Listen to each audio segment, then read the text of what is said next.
Welcome to 18 different nationalities here today.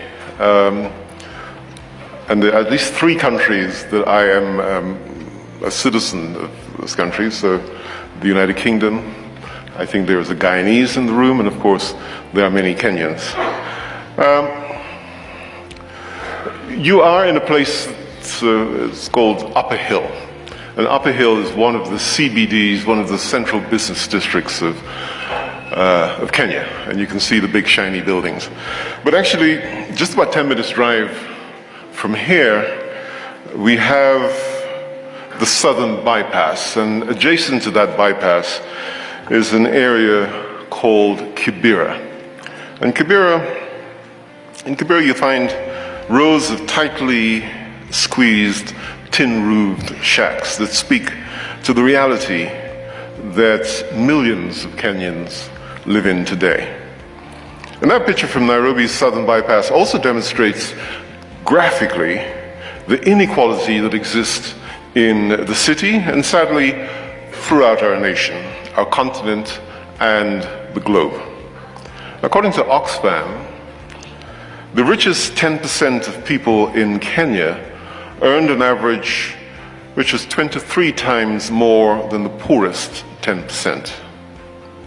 What is even more distressing from Oxfam's annual study is that a girl from a poor family in Kenya has a 1 in 250 chance of continuing her studies beyond secondary education.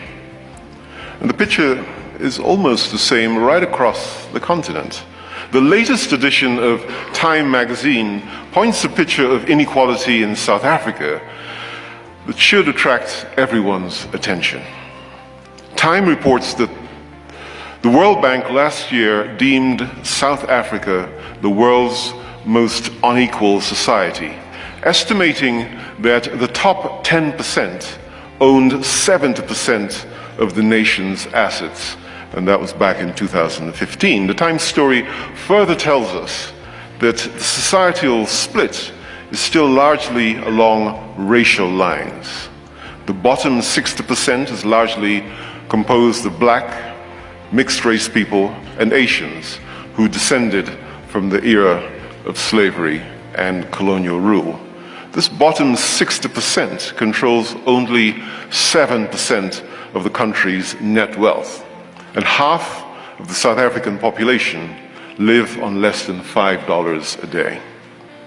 Ladies and gentlemen, the inequality problems that we face today is not only limited to Africa. As a matter of fact, it's the norm on the global arena. I recently came back from Seattle in Washington State. And to quickly bring this into perspective, Washington State plays home to the headquarters of Microsoft and Starbucks